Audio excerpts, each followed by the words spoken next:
Vrajajana Ranjana Yamunatira Vanachari Yamunatira Vanachari Jaya Radha Madhava Kunja Bihari Jaya Radha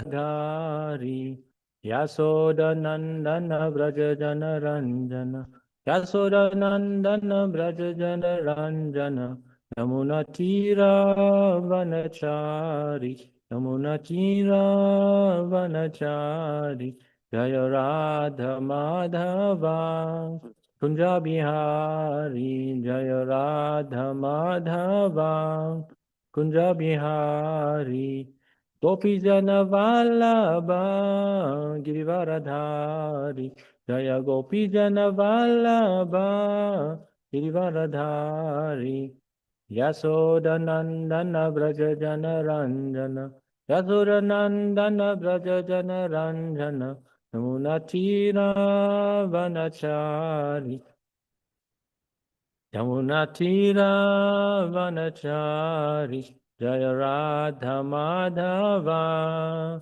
Kunja Bihari Jaya Radha Madhava Kunja Bihari Hare Krishna, Krishna Krishna, Hare Hare, Hare Rama, Rama Rama, Hare Hare. Hare Krishna, Krishna Krishna, Hare Hare, Hare Rama, Rama Rama, Hare Hare.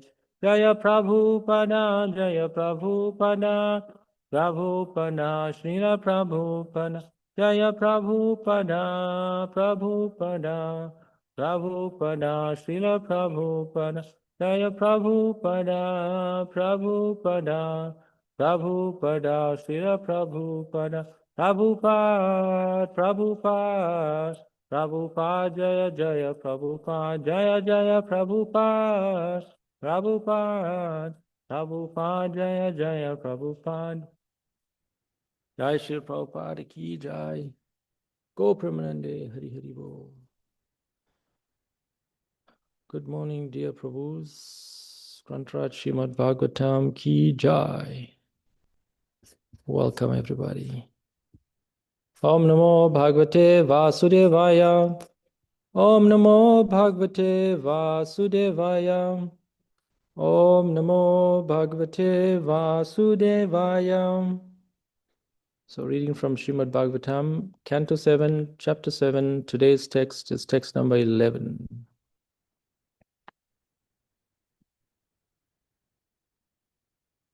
Iti uktastam Vahyendro Devarsi Mananyan Vachaha Ananta Priya Bhaktyainam Parikramya Devam Yayo Iti uktastam Vahyendro Devarsir Mananyan Vachaha Ananta Priya Bhaktyanam Parikramya Divam Yayo Iti Uktas Tam Vahendro. Is that a V or a Y? I need to start using glasses.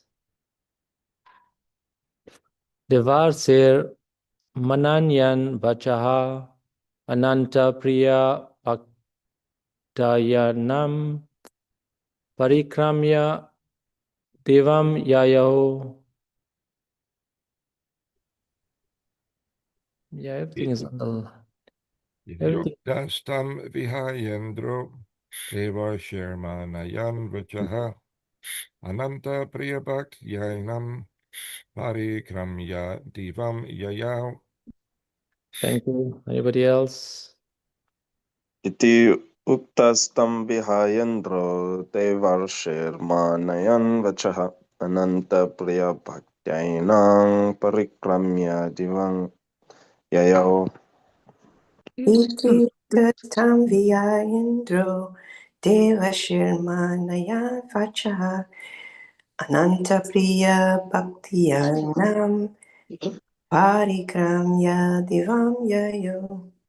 Iti uktastam vyayendro devasha manayan vaktaha ananta priya bhaktayanam parikramya divam yaya. Anyone else, please? Iti, thus, uktaha, addressed, tam, her, vihaya, releasing, Indra, the king of heaven, Devarisi, of the saint Narad Muni, Mananyan, honoring, Vachaha,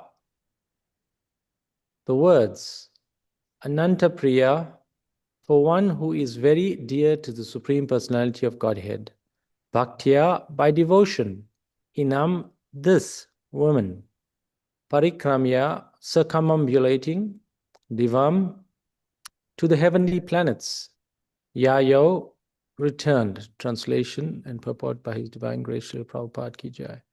When the great Saint Narad Muni had thus spoken, King Indra, being respectful to Narada's words, immediately released my mother.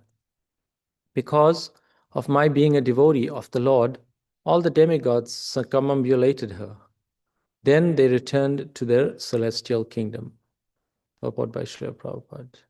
Although King Indra and the other demigods are exalted personalities, they were so obedient to Narad Muni that King Indra immediately accepted Narad Muni's words concerning Prahlad Maharaj. This is called understanding by the Parampara system. Indra and the demigods did not know that a great devotee was in the womb of Kayadhu, the wife of Hiranyakashipu.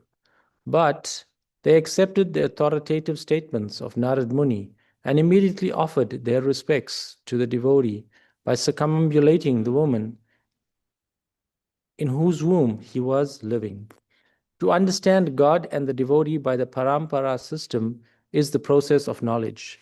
There is no need to speculate about God and his devotee. One should accept the statements of a bona fide devotee and thus try to understand. Om Agyana Timarandasya Jananjana Shalakaya Chakshurmitam Yena Tasmai Shri Guruve Namaha Vanchakalpa Trubhyasya Kripa Sindhu Revacha Atita Nama Pavanebhyo Vaishnavabhyo Namo Namaha Jai Shri Krishna Chaitanya Prabhu Nityananda Shri Advaita Gadadhar Shivasti Gaura Bhaktivranda Hare Krishna, Krishna Krishna, Hare Hare, Hare Rama, Rama Rama, Hare Hare.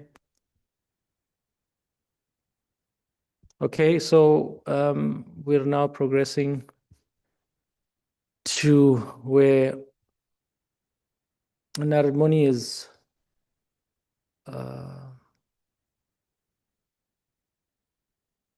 in one sense being glorified, that he is definitely coming in disciplic succession. And we understand that Narad Muni is, one of the 12 Mahajans. And he is coming in disciplic succession via Lord Brahma. I have that here somewhere. So that's clarified in the Bhagavatam 6.3.20.21, where, well, it's a long verse. I'll just do the translation. Lord Brahma, Bhagavan Narada, Lord Shiva, the four Kumaras, Lord Kapila, the son of Devahuti, Swayambhuva Manu, Prahlad Maharaj, Janaka Maharaj, Grandfather Bhishma, Bali Maharaj, and Sukadev Goswami, and I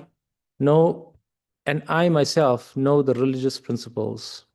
My dear servants, this transcendental religious principle known as the Bhagavad Dharma or surrender unto the Supreme Lord and love for him is uncontaminated by the material modes of nature.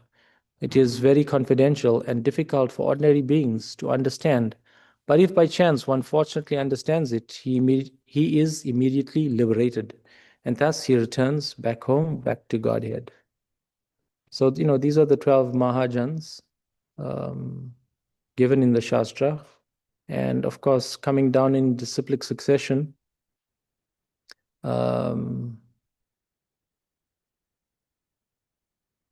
these personalities are giving us this transcendental knowledge.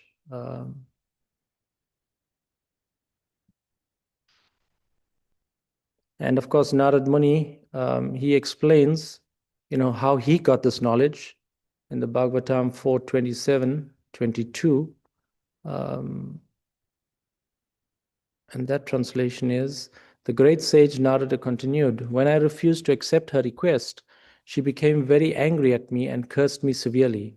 Because I refused her request, she said I would not be able to stay in one place for a long time.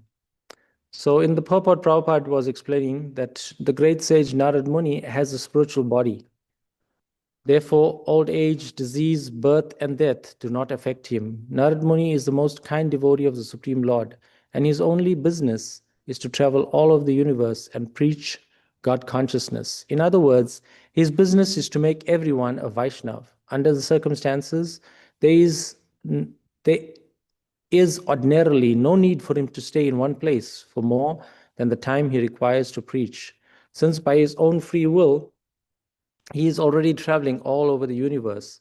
And the curse of Kalakanya is described as fortunate. Like Narad Muni, many other devotees of the Lord are engaged in the preaching of the glories of the Lord in different places and in different universes. Such personalities are beyond the jurisdiction of material laws. So Narad Muni was just explaining that, in his previous life, he was the son of a maidservant. He had no real qualification, so to speak. And because his, mother was serving in an ashram, in this way, by the association of saintly persons, he also got the opportunity to do some service. And of course, unfortunately for him, his mother was bitten by a snake, and when he was a small boy, she passed away. And so in this way, he continued, his service of serving the great Vaishnavas.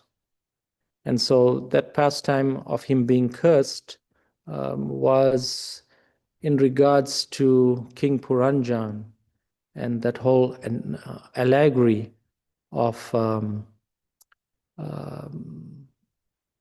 this personality, Kalya, what's her name? She wanted to marry Narad Muni, but of course Narad Muni wouldn't have anything to do with it. And so that's why he got cursed. And so that curse, of course, was very, very befitting because, he never wanted to stay in one place and preach. And so in his next life, he had his spiritual body and he was able to travel to all different parts of the universes. And in this way, he was well recognized as a pure devotee of the Lord. So even Lord Indra and all the demigods knew of Narad Muni, and his eternal position. And in this way, when, of course, the scene was, we read over the last few days that Hiranyakashipu had departed to perform austerities. And at that time, when he had, left for thousands of years to go and perform these austerities, the demigods, of course, Lord Indra led the charge of conquering the demons. And in this way, in this particular verse, they had captured his wife. And so Prahlad Maharaj is explaining that,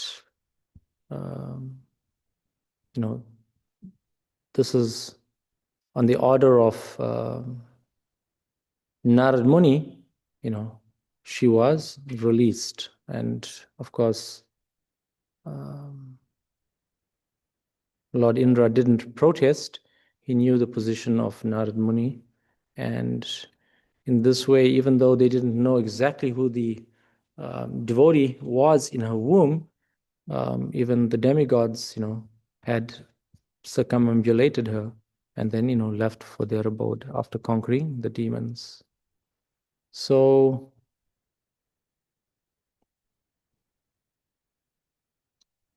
Kayadu, that's Prahlad's Maharaj, she was captured by Indra, and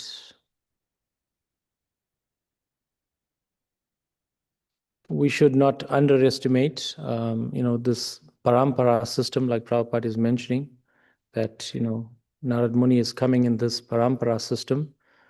There is no need for us to question the parampara system. It's coming in disciplic succession, and we don't have to, in one sense, reinvent the wheel. Of course, we can, if the nature of our mind is such that we have time, and we want to do an exact analysis of exactly how this divine knowledge is coming down. We can, but we're just going to waste a lot of time by questioning the entire parampara system. Like I said, if we have some time at hand, and the nature of our mind is very inquisitive like that, then we can do the research, and it's not a secret how this parampara disciplic succession is coming. We see Indra setting the example, being an empowered personality himself, the king of heaven. He did not argue, he did not demand proof, nor did he want to start speculating. Of course, he knew, this was the wife of Hiranyakashipu. Hiranyakashipu had already terrorized the entire universe, not just, middle planetary system, lower planetary system. He had terrified the entire universe, and even, at some point, taken over the heavenly planets as well, and Indra's position, throne. So we can see, Indra is also setting the example. We understand from Bhagavad Gita 4:34, the instruction is very, very clear that, we should try to learn the truth by approaching a spiritual master. For he has seen the truth, and he can impart this spiritual knowledge to us. So this is the process. We should not rely on our logic. We should not rely on, sometimes people say seeing is believing. But, we understand all of these senses of ours is very, very fallible. So a devotee will hear instructions and, confirm with Guru, Sadhu, and Shastra. This is our process if we have, any difficulty in understanding any particular subject matter. So an analogy can be given, that when we go to the doctor, we understand that the doctor has a qualification, medical degree, and he may have some specialization as well. So when we go to the doctor, we do not ask the doctor, please produce your credentials and, show us your certificates and your experience and so many things. Yes, we might want to do, a little research in terms of how much experience the doctor might have, but we don't want, the doctor to start giving us a full discourse on all that he had learned in college. So in a similar way, this parampara system is a very, very bona fide way of transmitting spiritual knowledge. And of course, in the past, it was not all written down. Now, at least so much, has been captured by, the empowered pure devotees of the Lord coming in disciplic succession, just so that, things don't get lost for generations to come. So a lot of it has been captured. in writing, and we can also refer to the Shastra for confirmation.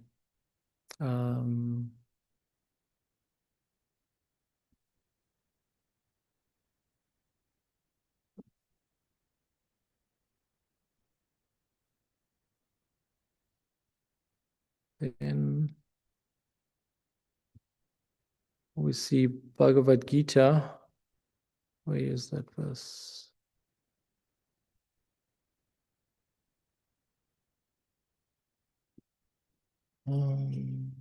Bhagavad Gita 4:1.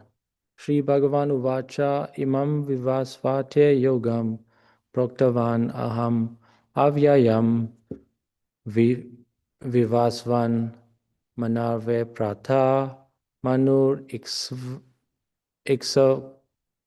Iksakave Bravit. The Supreme Personality of Godhead said, I instructed this imperishable science of yoga to the sun god Vivishvan, and Vivishvan instructed it to Manu, the father of mankind, and Manu in turn instructed it to Ikshvaku. So this is how, Krishna is confirming, in the Bhagavad Gita as well, that, this disciplic succession has been going on since time immemorial.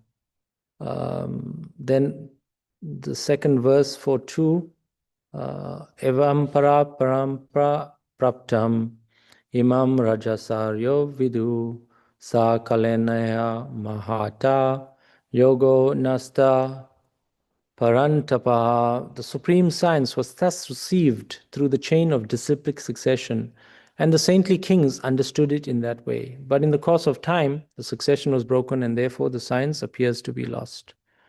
And so, this is why Bhagavad Gita is being recited. Even though Arjuna is a pure devotee of the Lord, for all our benefit, this supreme Raja Vidya, king of knowledge, is being imparted and given again to Arjuna, who seems to be very confused about what his duty is. So Bhagavatam, the first verse in the Bhagavatam, 1:1:1, also confirms the Supreme Lord imparted Vedic knowledge into the heart of Brahma, the first living being. So we understand that, as far as the Bhagavatam and the Shastra is concerned, these Vedic literatures are not manufactured. Unlike, sometimes science mainly will, do different experiments to, prove different things. But we understand that this Vedic knowledge is not a manufactured thing. It is coming from the Supreme Personality of Godhead Himself. And through the disciplic succession, we can understand what is matter, what is spirit, and how things function in both the spiritual world and how things function in the material world. Of course, we can use science to verify, the subject matter, what is spirit, what is matter, what is material, but this spiritual knowledge is, coming in disciplic succession. That's the main point. So we see this verse 11 is also confirming that this disciplic succession is there. So what is the disciplic succession? So of course there's Krishna, the original Supreme Personality of Godhead. And, Prabhupada is presenting things in our bona fide sampradaya of the Brahma Madhva Gaudiya Sampradaya. So there's Krishna, then there's Lord Brahma, then there's Narada, then there's Vyasadeva, Madhvacharya, Madhavendra Puri.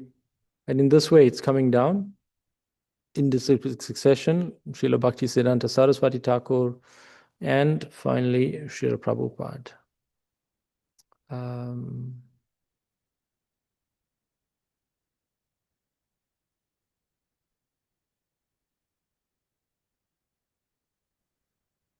So the idea is that this bona fide parampara system of course, begins with the Supreme Personality of Godhead, Krishna himself. It is or has to be transmitted unchanged. And,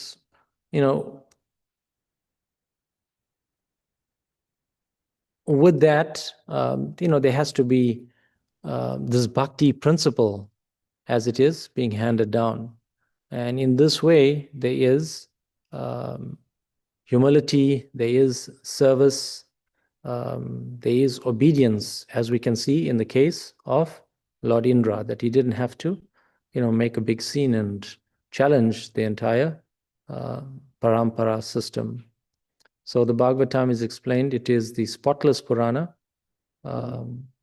mainly because it is being transmitted in this parampara system.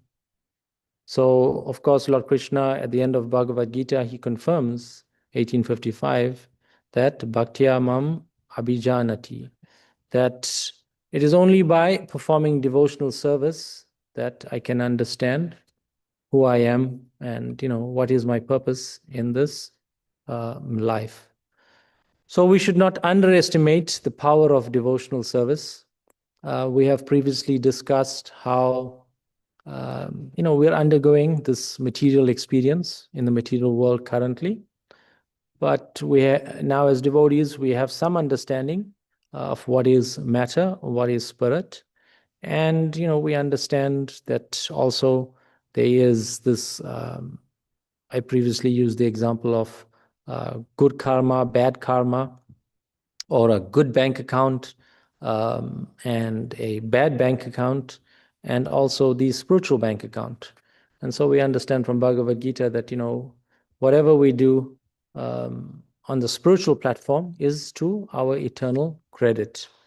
Whereas whenever we do things in the mode of goodness, some good reaction is going to be there. We understand this principle of action and reaction in the material world, so that whenever we do good, some good is going to have to happen to us. Whenever we do bad, something bad or some negative karma is going to be the result.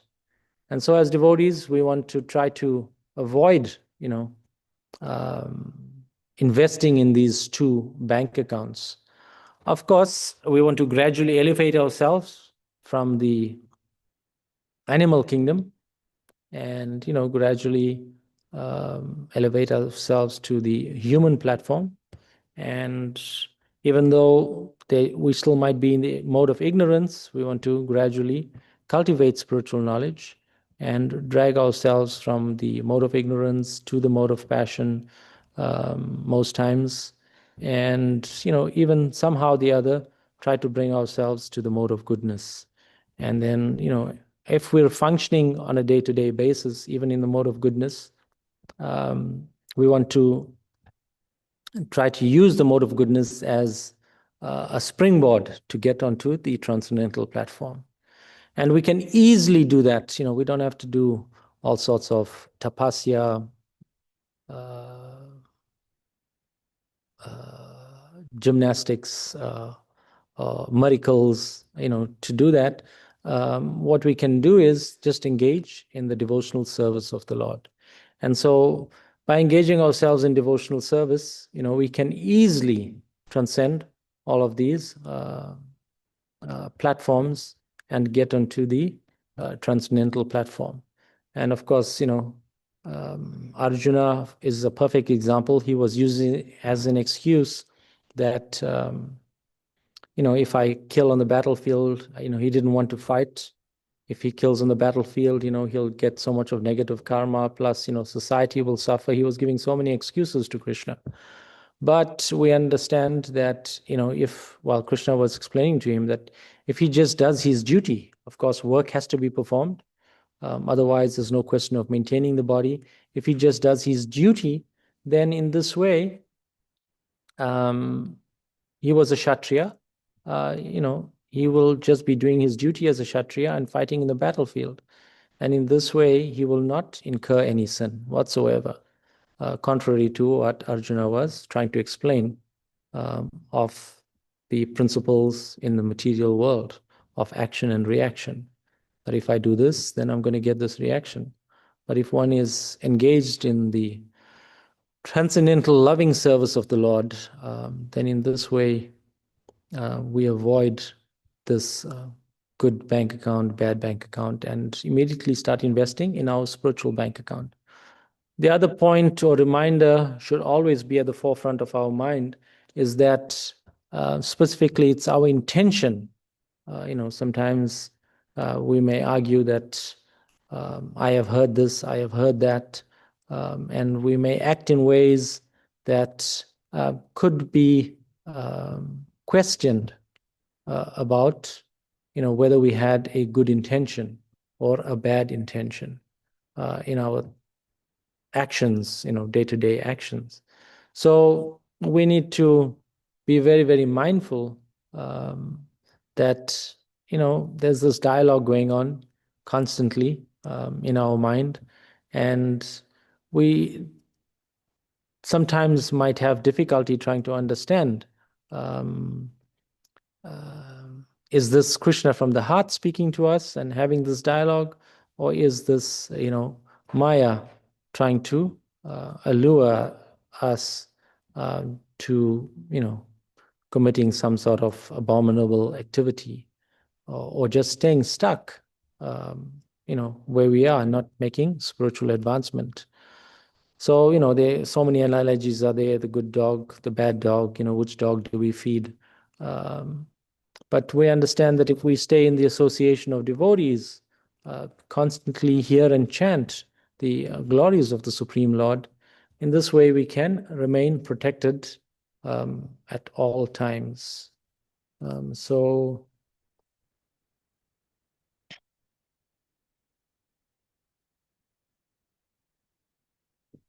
I wanted to read that one purport.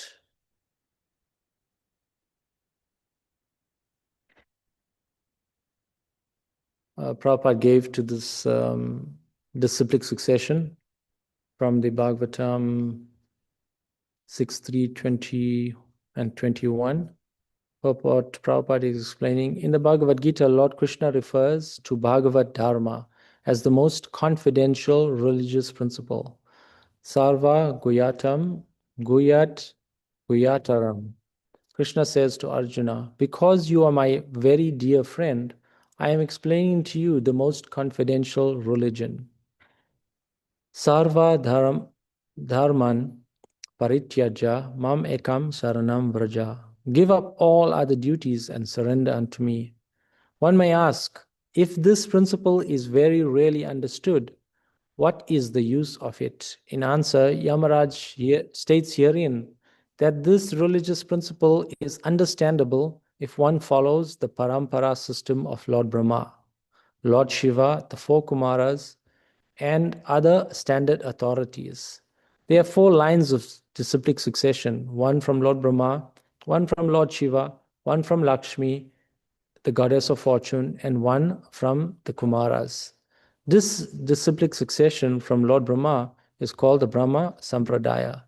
The succession from Lord Shiva, Shambhu, is called the Rudra Sampradaya.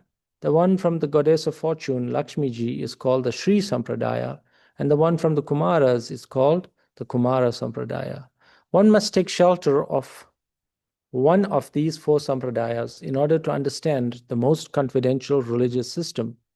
In the Padma Purana, it is said, Sampradaya Vihina Ye Mantras Te Nisfala Mataha. If one does not follow the 4 recognized disciplic successions, his mantra or initiation is useless. In the present day, there are many asampradayas, or sampradayas which are not bona fide, which have no link to authorities like Lord Brahma, Lord Shiva, the Kumaras, or Lakshmi Ji. People are misguided by such sampradayas. The Shastras say that being initiated in such a sampradaya is a useless waste of time, for it will never enable one to understand the real religious principles. So we should be very grateful to Srila Prabhupada for coming and giving us this Krishna consciousness movement in the form of ISKCON, so that we can make spiritual advancement and go back home, back to Godhead in this very lifetime. We have all the ingredients, all the help is there. Devotee association, so many temples around the world, our spiritual masters, pure devotees, giving us the opportunity to engage in devotional service. So we have definitely all the ingredients to check our minds, my crazy mind, and not be bewildered in the material world. The opportunity is there to perform devotional service in the association of devotees, and therefore gradually make advancement to go back home, back to Godhead. Okay, that's all I had for today on this particular verse of the Parampara system. How Indra did not argue. He accepted Narad Muni's guidance.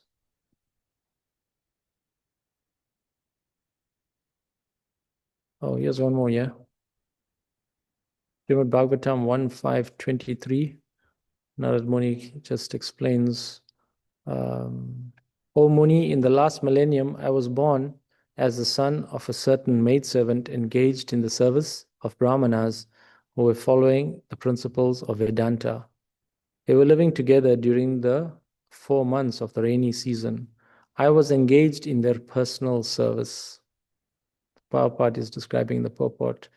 The wonder of an atmosphere surcharged with devotional service to the Lord, devotional service comes up again, is briefly described herein by Sri Narad Muni. He was the son of a most insignificant parentage.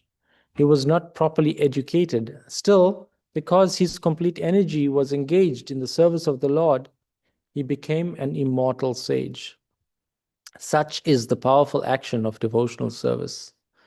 The living entities are the marginal energy of the Lord, and therefore they are meant for being properly utilized in the transcendental loving service of the Lord. When this is not done, one situation is called Maya. Therefore, the illusion of Maya is at once dissipated as soon as one's full energy is converted in the service of the Lord, instead of sense enjoyment. From the personal example of Sri Narad Muni in his previous birth, it is clear that the service of the Lord begins with the service of the Lord's bona fide servants. The Lord says that the service of his servants is greater than his personal service. Service of the devotees is more valuable than the service of the Lord. One should therefore choose a bona fide servant of the Lord, constantly engaged in his service. Accept such a servant as a spiritual master and engage himself in the spiritual master's service.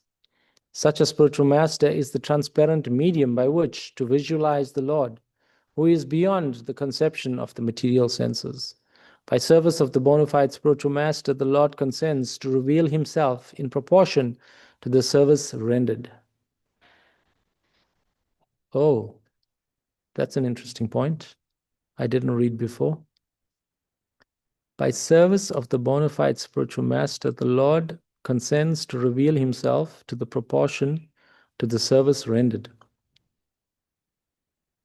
Utilization of the human energy in the service of the Lord is the progressive path of salvation. The whole cosmic creation becomes at once identical with the Lord as soon as service in relation with the Lord is rendered under the guidance of a bona fide spiritual master. The expert spiritual master knows the art of utilizing everything to glorify the Lord, and therefore under the guidance of the whole world, under his guidance, the whole world can be turned into the spiritual abode by the divine grace of the Lord's servant. So we have unlimited service opportunities in Gita Nagari, as everybody may well be aware. I think we have a lot of veteran residents living around Gita Nagari. So I think everybody will understand that there is unlimited service opportunities to be fully engaged day and night in the service of Sri Sri Radha Damodar. We are very, very fortunate to have them. And let our meditation be like Bhakti Tirthamaj, on numerous occasions, beat the drum. Don't let others' nonsense make you nonsensical. And yes, everybody may try this way and that way to justify their actions, because this one did that, that one did this, the temple president did that, this devotee did this to me. Ultimately, like Devamrita Maj has also beat the drum, what has Radha Damodar done to anybody? So in this way, let us all be engaged in the devotional service of the Lord and continue to make spiritual advancement. Any comments and questions, corrections, additions, subtractions? Dear devotees, dear Prabhus. Hey, Hare Krishna. This is Hello. Madhvantara. Hey, please give blessings. Yeah, thank you so much for giving class, because it's like, so much energy to so many service to be done. But I just really kind of like had like a comment and then a question. It's kind of like Lord Brahma, that we're living in a universe of Lord Brahma. And certainly authority is to be respected and honored. And it's just so interesting how Lord Brahma is allowing, or Krishna is allowing, these four sampradayas, when actually the authority in this universe is Lord Brahma, in terms of Lord Brahma's company, Lord Brahma's sampradaya, So it's just like, I just thought that was kind of interesting, that there is so many other opportunities, and obviously, you have choices.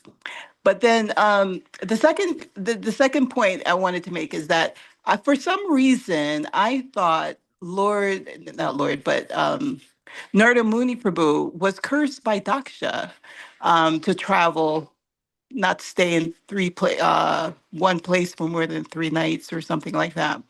But it's interesting how even engaged in devotional service, devotees are being cursed by so many other devotees. It's just mind-boggling. Anyway, it's just a comment.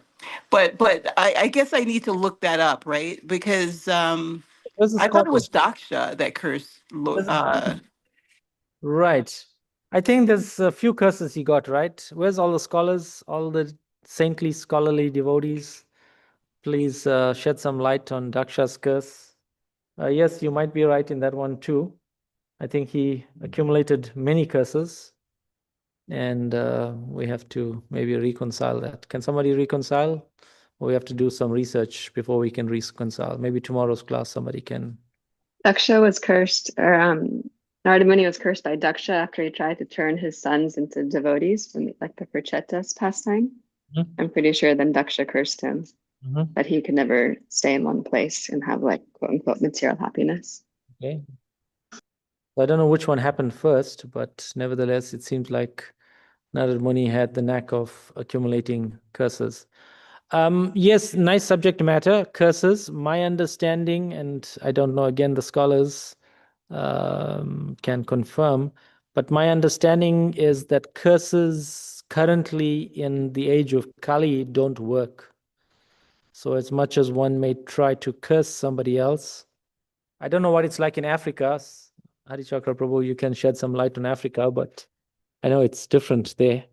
But I think my understanding is that curses don't work in this age. And inevitably what happens is if one tries to curse somebody, that it comes right back to them. So yes, we're in this age of quarrel and hypocrisy. There's, this constant bickering, constant unhappiness, but, is going on. It's, age of Kali, and it's, one can get very easily misunderstood. And we see it happening, multiple times a day, multiple times a minute it happens, actually, not just multiple times a day. So this, effect of the agent of Kali is there in this age, that, devotees even are bickering and quarreling amongst themselves. But from the Shastra, I think it's very, very clear that it's indicative of a lack of Krishna consciousness. And of course, our minds are conditioned that someone has to be blamed. Let's find out who the person is. Is he a manager? Is he a temple president? Whoever he is, someone should be blamed for the lack of Krishna consciousness. And, because of the age of Kali Yuga, nobody wants to take accountability that it is my personal lack of Krishna consciousness. And so in this way, we go on trying to curse different individuals. And ultimately, my understanding is that curses don't work in this age of Kali Yuga. We should just stop the quarreling and focus on glorifying Sri Sri Radha Damodar. Anyone else wants to add to that or has something different about how curses work in this present age of ours? Some more bona fide knowledge? Hare Krishna. Ibo. All glories to Sri Prabhupada. Thank you for class. I can tell you about curse. I think we cursed ourselves when we decided to come to this material world.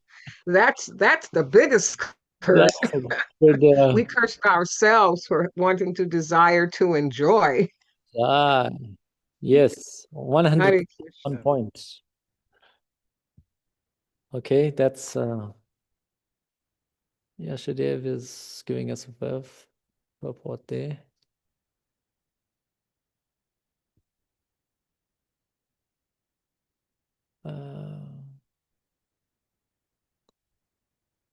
Srimad Bhagavatam 10.7.13. When Brahmanas are free from envy, untruthfulness, unnecessary pride, grudges, disturbances by the opulences of others, and false prestige, their blessings never go in vain. So, pure devotees of the Lord, when they give blessings, they never go in vain. Yes. Thank you for that, Yashadev Prabhu.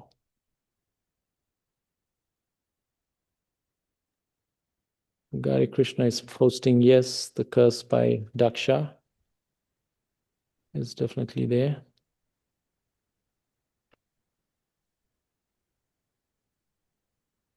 Okay, Yashadev is making a good point. You have to be qualified to give blessings first, then you can become qualified to curse. Yeah, some truth is to that one. I've heard that before. So please do not get cursed by the pure devotees of the Lord. Some serious reaction is going to be there. So maybe my statement was incorrect, that curses don't work. They definitely work when they're coming from pure devotees of the Lord. And of course, pure devotees of the Lord are not going to be partaking in this program of cursing. So technically, it should not work because they wouldn't do it anyway. They've got better things to do with their time, glorifying the Supreme Personality of Godhead, than to figure out who to curse next. Haribo Prabhu, Ibo. thank you for educational class. My question relates to anticipating. Have you ever been in a situation like, while leading Gita Nagari, have you been in a situation while just as Indra was, where he's anticipating some danger? He has calculated that the best course of action is to kill, the child in the womb of Kayadu. So it makes logical sense, if the great terrorist produces a little terrorist who's going to take over the chain of terrorism, right? It makes perfect sense. But now the Parampara, represented by Narada Muni, is telling him no, and then he has implicit faith that actually that's true. So have you been in a situation like that where you're anticipating, you calculating that there's danger for the cows, danger for the devotees on the farm, and then Guru Maharaj says, no, you should do like this. Just the opposite of what you're calculating. Yeah, countless times. Countless times. And this is the beauty of our process of Krishna consciousness, that being protected by Guru Maharaj. And, I've mentioned to, maybe mainly temple devotees, but in general, I've always mentioned to devotees that not a blade of grass moves without Devamrita Maharaj's sanction in Gita Nagari. So, everything that I do in Gita Nagari, he is fully aware of, what is going on. Some devotees may feel otherwise, but at least, Maharaj comes once a year, he meets with everybody, he gets an appraisal constantly, about what's going on in Gita Nagari. And in this way, I feel that, there's a lot of protection in Gita Nagari. Yes, devotees might have ideas of, what to do and how to do. But in general, Devamrita Maharaj has been, guiding the program here at Gita Nagari.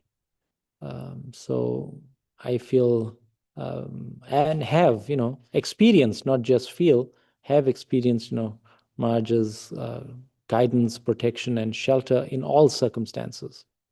So, from time to time, he may want to correct different things and move things, in a certain way. But in general, Maharaj has been, encouraging, I think, everybody in the community to partake in the service of Sri Sri Radha Damodar.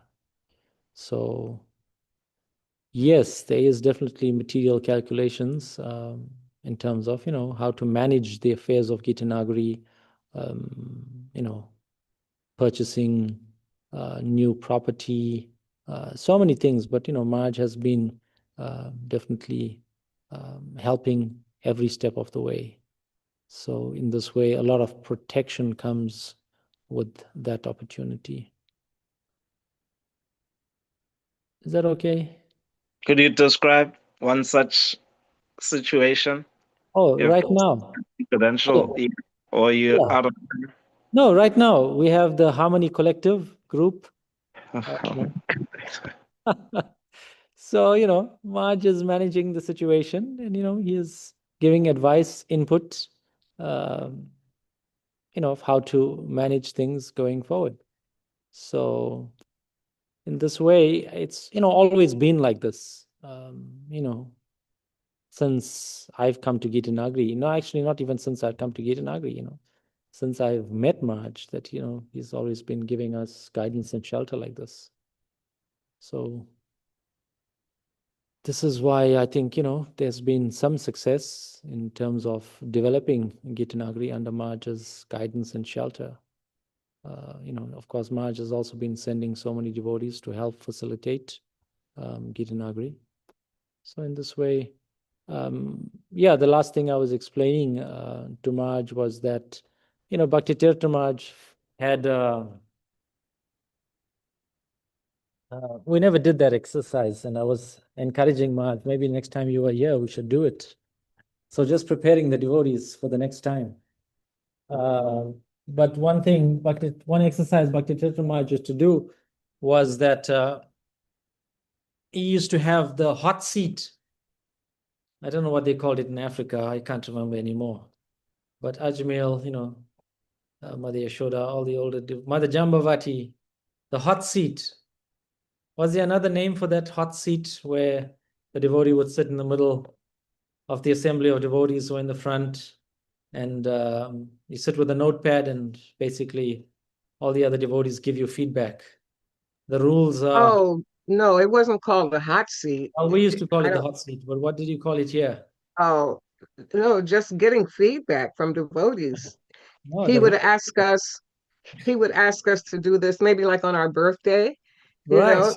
know, pad and paper, and go around to your god brothers and god sisters and ask them, Prabhu, what is it that you think I can work on? What do you think my weak points or my strong Right. points are? But the thing is that we could not respond. Right. The idea was just to write it down, because if we just heard it, of course, our ego automatically rejects it. Right. So he asked us to write it down so that, when our ego settled down a little bit, then we could refer back, to what we had written. And he said, even if what the person said was, that you thought was way out in left field, to Right. think, to consider, well, what is it perhaps that I'm doing to give them that impression? Right. What is Krishna trying to tell me? So there must be Yeah. some message. Maharaj's message consistently was, nothing happens in our environment, in our surroundings, in our association. That is not a lesson that we can learn from. Right. Because he's consistent to message that, even if something is incorrect, and even if, um, you might feel it might not apply to me, still there might be some lessons we can learn. So Krishna Exactly. in the arrangement for Yeah. someone to get some feedback. So yeah, we used to call it the hot seat or the red chair. Marge used to find a chair of color, put it in the front. Now there, It was more exciting. No, it was more exciting if you did it with Marge present there and the devotees all present giving the feedback at the same time than just taking a notepad and paper going around and selectively trying to get input. But if you did it, no, Maharaj had a heart. no, he He used to was, do that to us in he Africa. was, oh, he did that in Africa? Yeah, come on, here's the chair. Oh, well, Have a see, seat, have a seat. you guys have thicker skins than us, soft-hearted Americans and our sensitivities. So it was You lots of guys have thick skins. I can tell you though that there was one exercise that someone did where the person would literally like get in the middle of the group, and then they would put a sheet over them as yeah. if they were no longer on this planet. And the exercise was, All right. what what would people say about you if you had actually left this Right. planet? So Oh now yeah, that to me is hardcore. right. I told them, Rita Maharaj, maybe when you are here, we should do this exercise. Of course, you shouldn't put me on the seat, but we should try. So let's see when March comes. Okay. But one thing that I Had his hand up. uh-oh. Sorry. One thing that I saw, and maybe everybody's seeing this, that the GBC is going to have on, I think it's February the 8th, a Mhm. what's it, all global Yeah. meeting. Yeah. And I was reading some of the policies that they've enacted. And one of them was, and I guess the individual yatras to have, I'd seen this in corporate America, but never related to ISKCON. But when devotees leave, they wanted to have like exit interviews, they called it. And I think that's good. Yeah. Because you want to know, first of all, what the person's, real experience was in a particular yatra.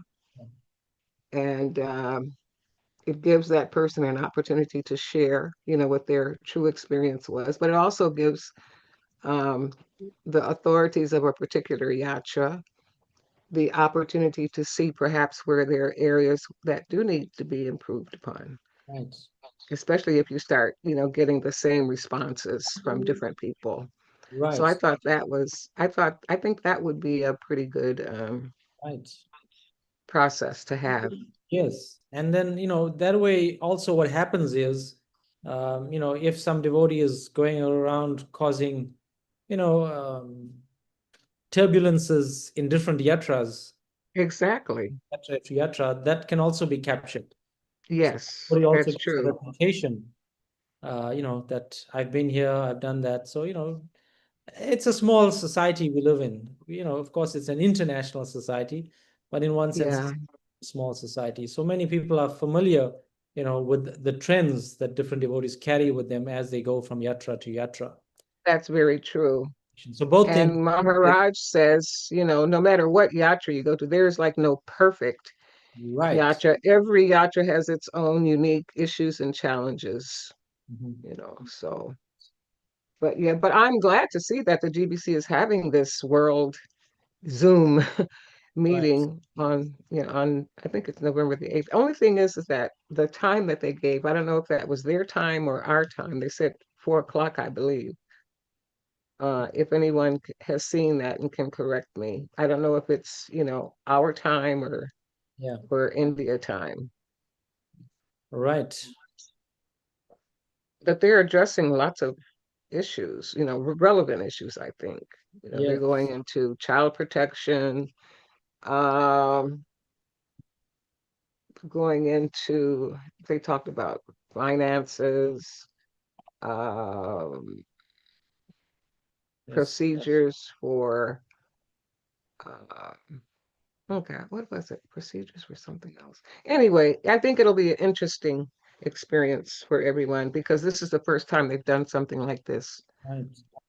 Normally, all the GBC meetings are held behind closed doors, and then we see the results or the resolutions or the policies. Yes. But, a constitution. They've come up with apparently a constitution. Well, for we've had one. ISKCON. It's just that, it's never been in our forefront. Yeah, it's always been there, and it was from time to time on the web, then taken off and updated, and it was, but yeah, definitely that's fantastic. Yeah, I never knew that there was, or that there was even thoughts of having a constitution, but that's good. It'll be interesting to see what it is. Any other comments, questions, devotees, sharings?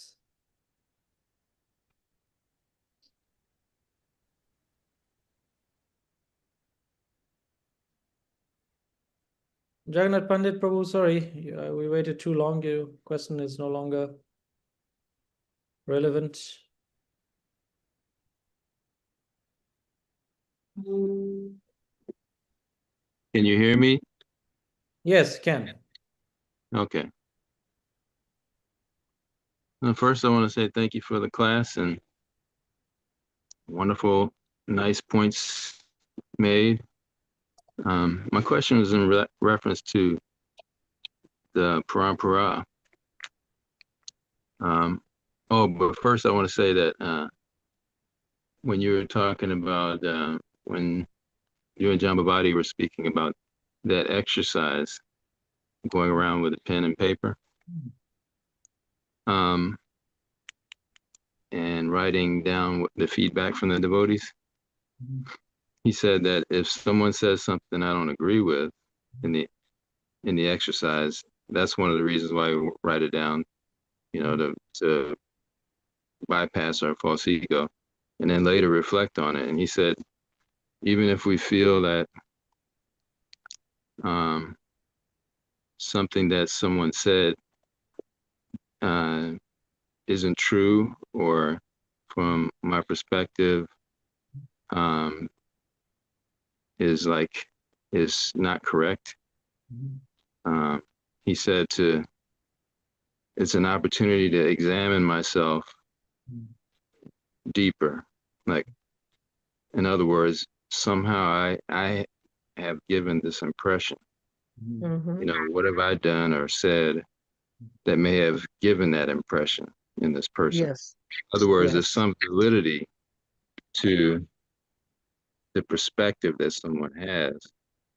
And you know, just like we can't see from every angle of vision or the triple down impact of behaviors or decisions that we made.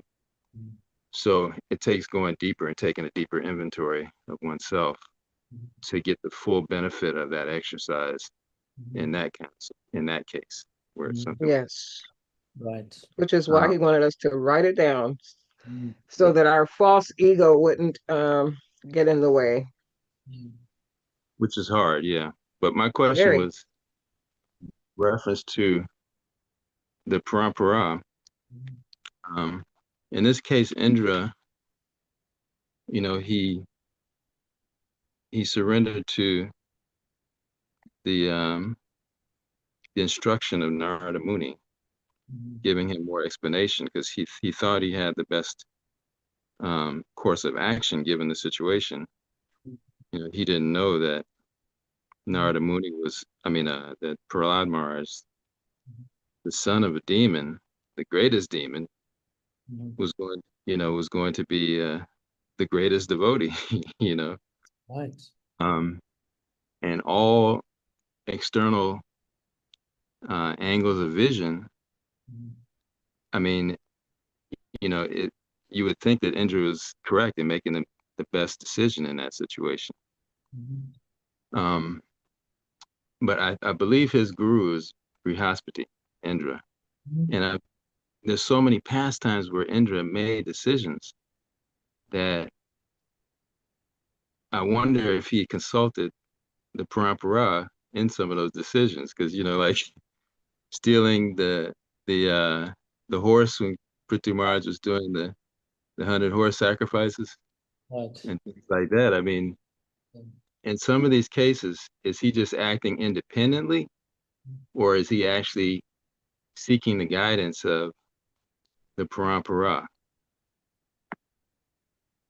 Yeah, good question. Where's the scholars again? My understanding is that, you know, Indra also has free will. Just like us living entities, we all have free will. And so we have a choice, do or not do. But I think in that example that you're portraying, we can see that, yeah, it's not a case of not a blade of grass moves without parampara, that he was consulting every single moment of the time. But I think, you know, when great personalities come in, like, you know, when Devamrita Maharaj is visiting Gita Nagari, you know, naturally everybody wants to come and get some blessings, get some guidance, take shelter of Maharaj. So, you know, there's no disrespect. But when Maharaj leaves, how many of us write to Maharaj on a regular basis? We say, well, he's not my guru, so, you know, tough. It's nice when he's here, he can give me some blessings. And, you know, I want to have some discussion with him. But otherwise, you know, Devamrita Maharaj is a pure devotee of the Lord. Until he comes back to Gita Nagari, I'll come back for more blessings. So kind of like that situation, I would say Indra is, yeah, definitely very empowered. You know, we can't compare, you know, our free will to his free will, but definitely I think that aspect is there. So that's why he got into trouble so many times, not just that once, you know, killing Vishvambara, killing, you know, so many, yeah, just doing so many strange things, like you said, strange behaviors coming out of him. So,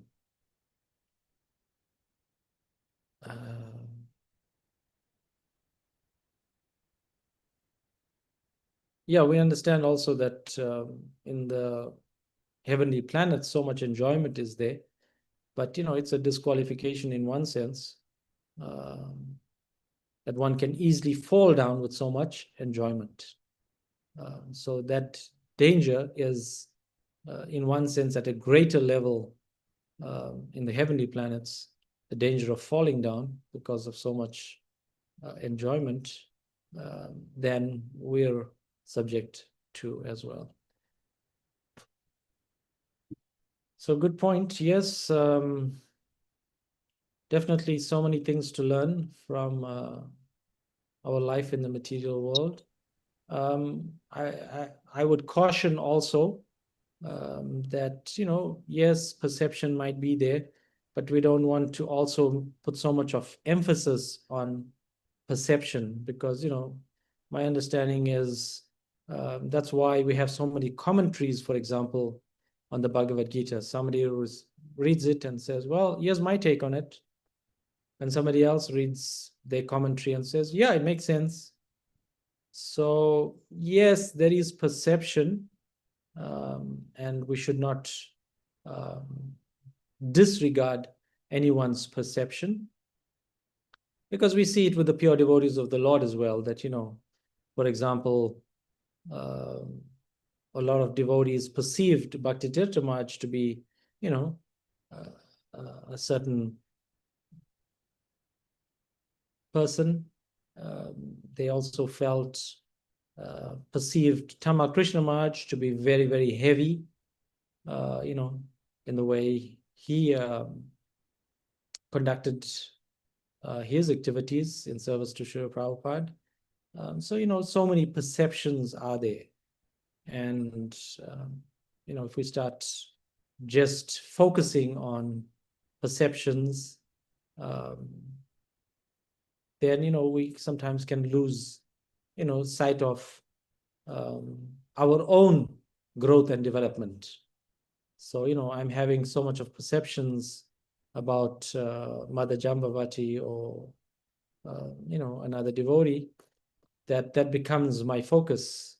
But yeah, we need to be mindful of that as well. That no, there's work that I have to do, and I should be the focus. Like Mother Jambavati was saying, that, we cursed ourselves by taking birth in this material world. Because the desire was there to enjoy separately from Krishna. And so because of that desire, we're now fulfilling the purport of the desire by taking birth in the material world. Any last comments, questions? Otherwise, we can close there. Yes. Yes, please. One thing that was shocking that I heard that our Guru Maharaj said, our God brother Shanakya Pandit? No, I heard the name. Well, he was here during the festival for Guru Maharaj. Yeah. And he was on the panel there. But I met him in '96 in Mayapur, and he was actually a sannyas candidate at one point. But one of the things he said that he said, if you are a leader, you have to be ready to be trampled on. I was like, wow, that's heavy. But then I was thinking about some of the community building principles that Gurudev had, that see any problem as my fault first. And as a leader, I can see how that's so important, because the leader impacts so many people. It becomes even more relevant for a person in a leadership position. Not that we're not all leaders, we're all leaders of ourselves, and we have our sphere of influence. So anyone in our sphere of influence can be affected. So therefore we all are leaders. So that's another thing I was thinking about in terms of the exercise. Seeing seeing a problem as my fault first. Right. Yeah, good point. Yeah, Guru Maharaj emphasized that, of course, daily, to not just leaders, but every single devotee. And of course, it's more relevant in this age of Kali, where there's, so much of quarrel and hypocrisy going on by the minute, not just by the day.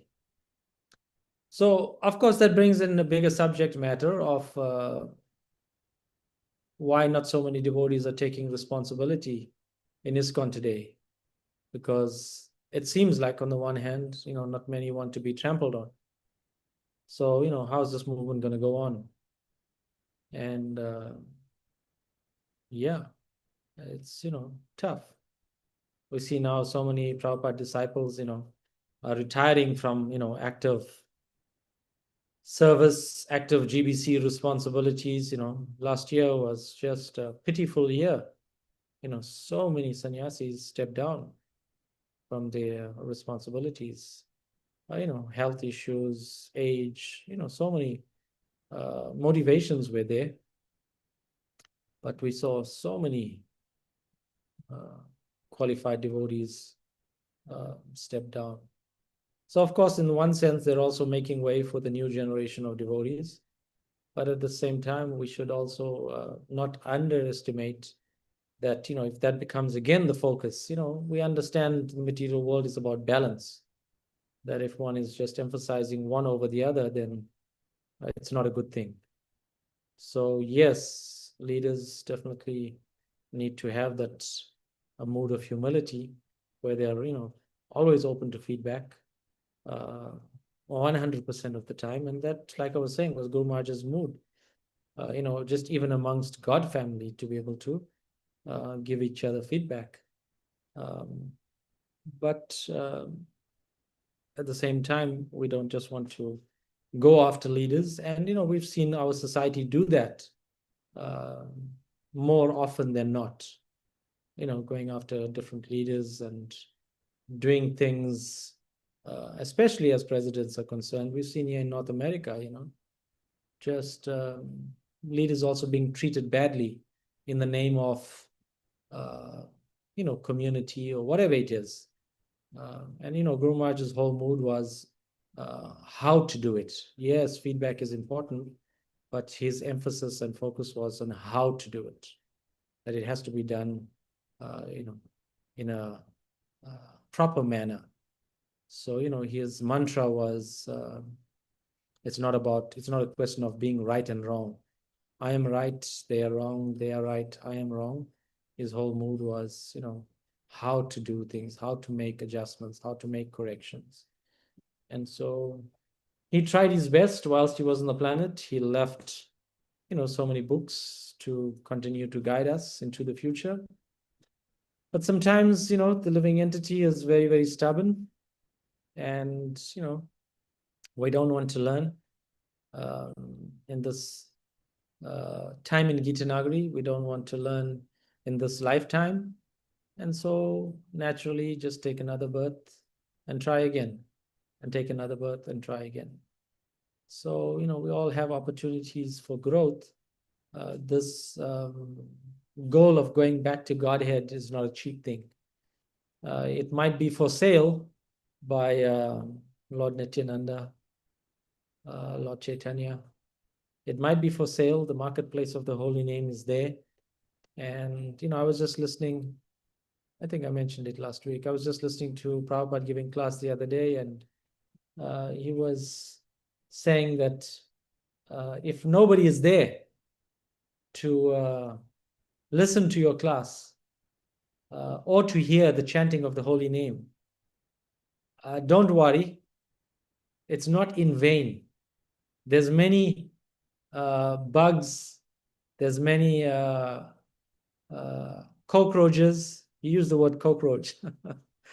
There's many germs. You said, I don't know, I didn't check which location Prabhupada is in, where in the world he was giving the class. But, our temples are notorious for having cockroaches and germs lurking all nooks and crannies. So you were saying, go to this corner and you will find a germ there. Don't worry, this germ is benefiting. The cockroach is benefiting. Whether you agree or not, the holy name is so powerful that just by chanting the holy names of the Lord, even the germs are being benefited. So you don't need an audience. You don't need people to come for your kirtan event. And Prabhupada gave the example of himself when he went to chant in the park. Initially there was nobody interested. He said, still, this did not stop me. And I think there's one class at least where, nobody showed up for class, but Prabhupada gave the class, unless I was imagining that. But the point is that this chanting of the holy name needs to go on for all our benefit, whether we like it or not. And I saw something recently, someone posted on the group, Devamrita Swami's media group. I don't have time to find it now. But, in all circumstances, if one does not like to chant, chant anyway. If not, one doesn't like to hear the chanting, hear it anyway. This chanting is so powerful that in all circumstances, I'm a sinner. And so I should not chant the holy names of the Lord, or I cannot chant the holy names. Chant it anyway. In all circumstances, all phases of life, chant the holy names of the Lord. This is the real mercy and nectar that we are always anxious for, should always be anxious for. So even though, there might be so many things going on around us, still serving Radha Damodar, as the Amrita Maharaj has always insisted, is the priority in all circumstances. So thanks to all the great devotees who are serving Sri Sri Radha Damodar tirelessly. Your service does not go in vain. It goes straight into the spiritual bank account, which is to our eternal credit, that even if I become so sinful, like Jagai and Madai, those credits that I've invested in serving Sri Sri Radha Damodar will eternally be to my credit. And at some point in time, I can become fortunate again in another trillion lifetimes and take up Krishna consciousness again and hopefully perfect my life then. Anything else? Any thoughts, realizations, devotees? Prabhu, you just made me remember something when you said trillions of lifetimes to do it again. Right. Um, It's our personal choice. We have a choice. yeah. I'm going to give you a pastime. I'm going to give a summarized version. Right. This was years ago in the 90s, the DC Rath Yatra, when they have the 4th of July parade. The Potomac devotees are always, usually, I don't know if they still do it, but are part of that because it's like a national parade and an opportunity to give the holy name to, thousands of people that are lining the streets. And anyway, Maharaj would usually have a table afterwards, after he was also, part of that parade. And one year, I think that was the year I was in charge of Harinam Press. Agni Prabhu was in charge of, storing the books, storing Maharaj's books. And for some reason, I don't know if it was traffic or what, but he did not arrive in time for us to set up the book table because there were no books. And we were hoping that by the time Maharaj, or by the time the parade finished, that he would have, brought the books, but it didn't happen for whatever reason. Anyway, of course, when Maharaj got there, he was not happy. I wasn't at the table when he actually finished. However, I was coming back and I saw Parameshwar. She was coming towards me and she had this total look of anguish on her face. And she got to me and she said something like, I don't know why he gives me these things to tell devotees. And I was asking her, what is it? You know, what's wrong? And she sighed and she said, Maharaj told me to tell you that you're going to Gita Nagari and I'm coming to Maryland. And, you know, because, you know, I had, you know, failed, you know, there was no book table set up. Right. And so I immediately went into corporate mode, which is, okay, it's not so much that you made a mistake, but what are you going to do to prevent that mistake from happening the next time, right? Mhm. So I knew that I was going to eventually have this one-on-one Maharaj, you know, darshan later on, Mhm. and we did. And so I told him, I said, well, you know, Maharaj, next time I will make sure that I have some books on hand just in case, you know, something in my car, Mhm. just in case the main, you know, supply, you know, doesn't get there.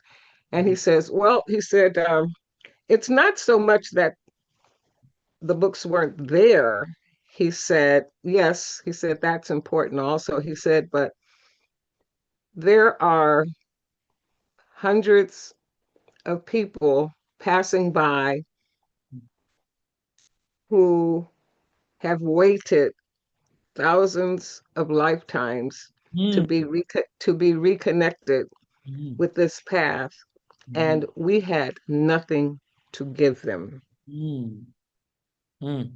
Mhm. And it was at that point that I became very, very sober Mhm. and realized, yes, that he, you know, it's right. There was not just that the books weren't there, it was people who were, you know, perhaps ready to Right. connect with this path, and we had nothing to give them. Right. Wow. So when you said trillions of, you know, trillions of lifetimes, that made Right. me recall that heavy chastisement. Thank you for sharing that. These are the nectar things that we should capture, you know, because we can so easily relate to. Thank you for your service, Mother Jamavati. I don't do enough. I No, should do. at 75, you're still kicking. So this is You're funny. fantastic. Hopefully. Thank you for all that you do. Yes, this is real nectar. Now I should figure out how we should capture all of these things, all this nectar pastimes amongst devotees. Not that I don't have anything else better to do, but somehow we need to do that too. Mm. Thank you for sharing that nice example. All right, any other additions, subtractions? Hari Chakra, you don't want to give us a quick anecdote of something, anything? Everything you say is nectar. Any pastime you can think of that can inspire us for today?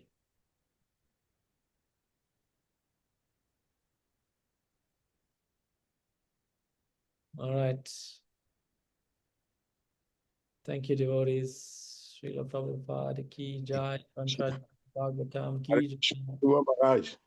Yay, there you go. I think you want me to speak. Yeah, give me chastisement. Give me some chastisement. This is the class for today. The lesson for today.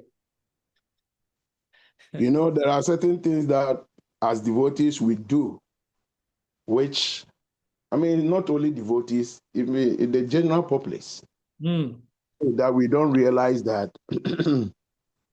that is the root cause of everything that happens to us. Number one, like if I'm a family man, I have children and I have a wife and children.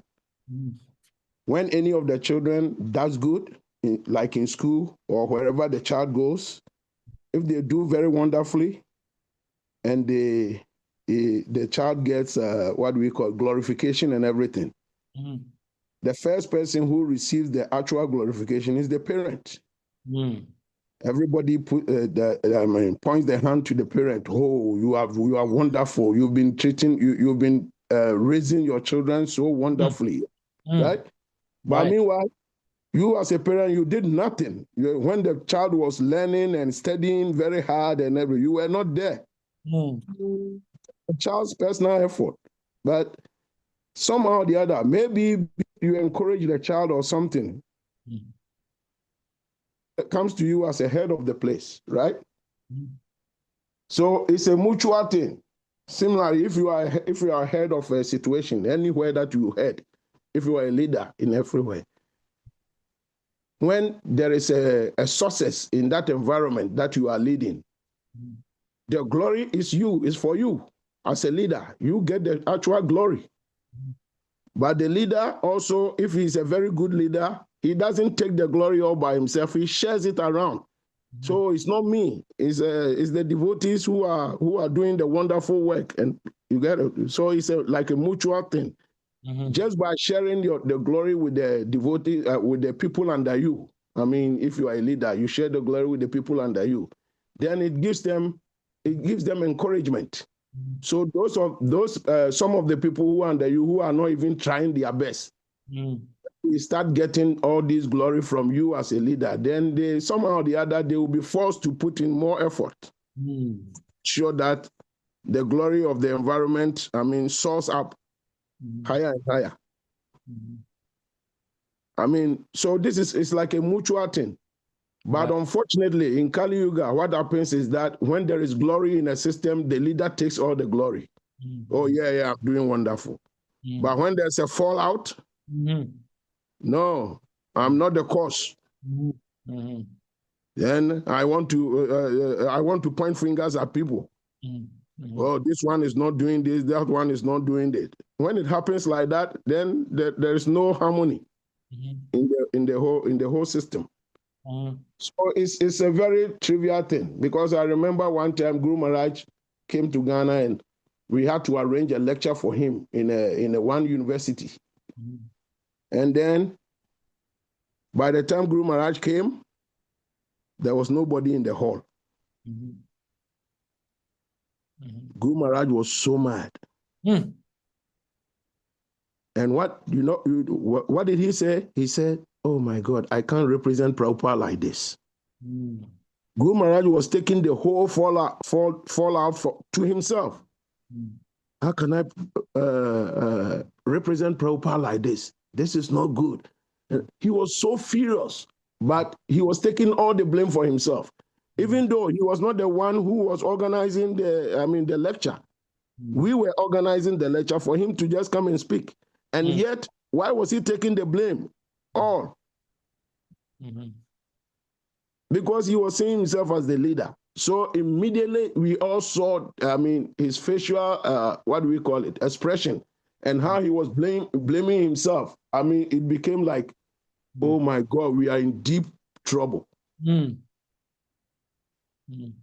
So somehow or the other, everybody will put our heads together, organize a powerful Harinam in the school. And within few minutes, the whole hall was full. Why didn't we do that before Guru Maharaj arrived?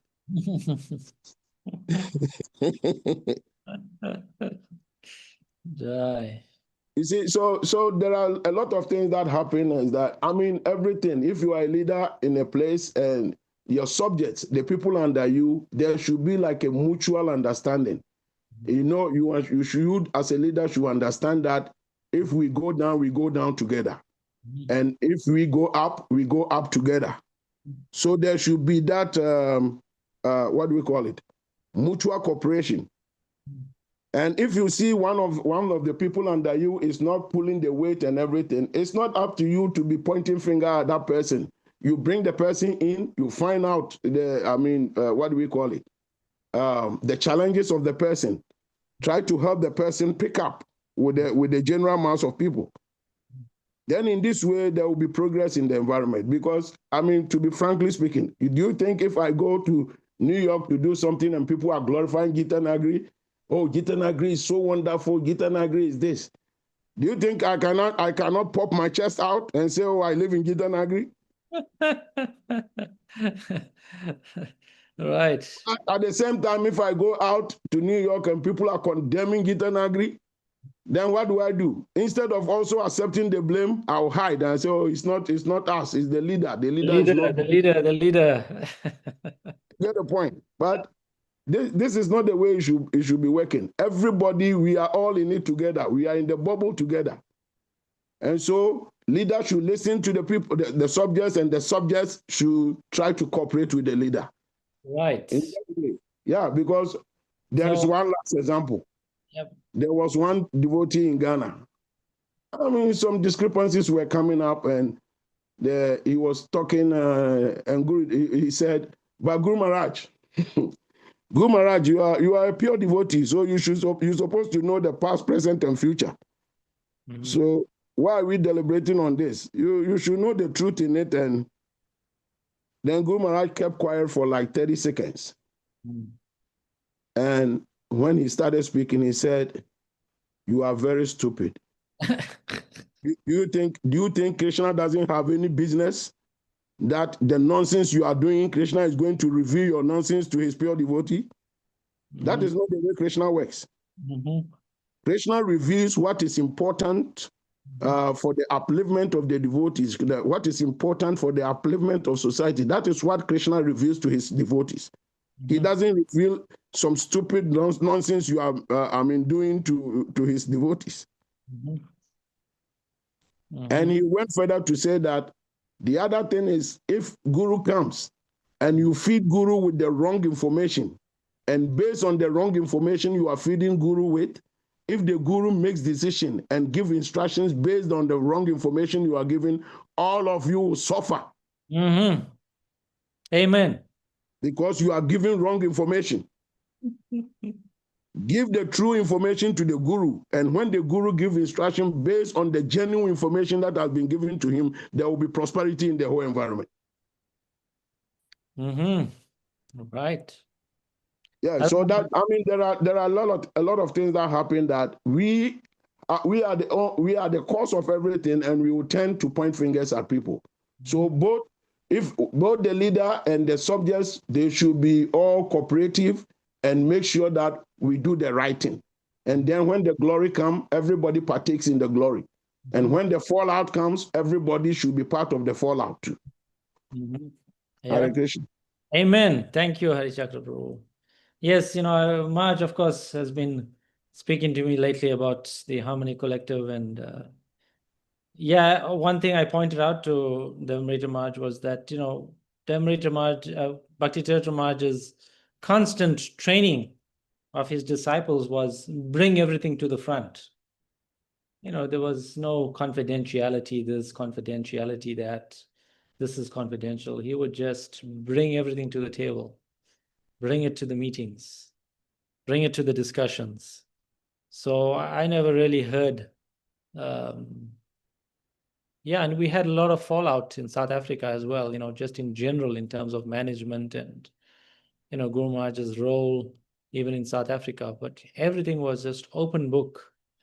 I never heard him once say, this is confidential, that is confidential, don't share this, don't share that. If somebody needed feedback was there. If somebody needed to hear something, he would deliver it. And of course, what you're saying, Hari Chakra Prabhu, is Guru Maharaj was very expert in delivering the message also. And yeah, I think, of course, so much training needs to be there for myself also, that, I think I shared that in one class, the example of kleptomania and how the lesson Guru Maharaj was teaching was that even the truth, we of course often say the truth hurts, but also the truth needs to be spoken palatably. So even that has to be delivered properly, and then one can expect to get the desired result. So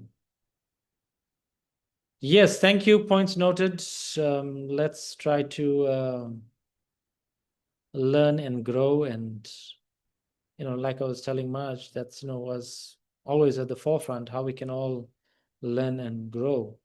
And in this way, even if somebody might be sharing, so-called confidentially, negative information, Maharaj's constant message, like Jagannath Pandit is saying, is the truth shall set you free. And so let us take Hari Chakra Prabhu's message and example to heart, and let us try to see how to continue to advance in our own spiritual lives, individually and collectively. Prabhu, I think the term that you were looking for, that Maharaj is famous for saying in terms of conflicts, was everybody put all of their cards on the table. Right. Yes. All right. Thank you, devotees. Last comment. Hari Yes. Chakra Prabhu, I just want to say thank you for your comments, and you have a wealth of experience from being a temple president for decades, in Africa, and a lot of intimate service with Guru Maharaj. So thank you for sharing your wisdom. And I'll just say also that a good format for this kind of open kind of discussion would be an Ishtagosti, where we're free to share any and all things that are issues. Jai, please arrange the Ishtagosti, Jagannath Pandit Prabhu. You are the president. I am empowering you. You are empowered in the assembly of Vaishnavas. Arrange the meeting. Arrange the meeting place. You are the leader. We'll follow your example. Beyond. Srila Prabhupada ki Jai, Granth Raj Srimad Bhagavatam ki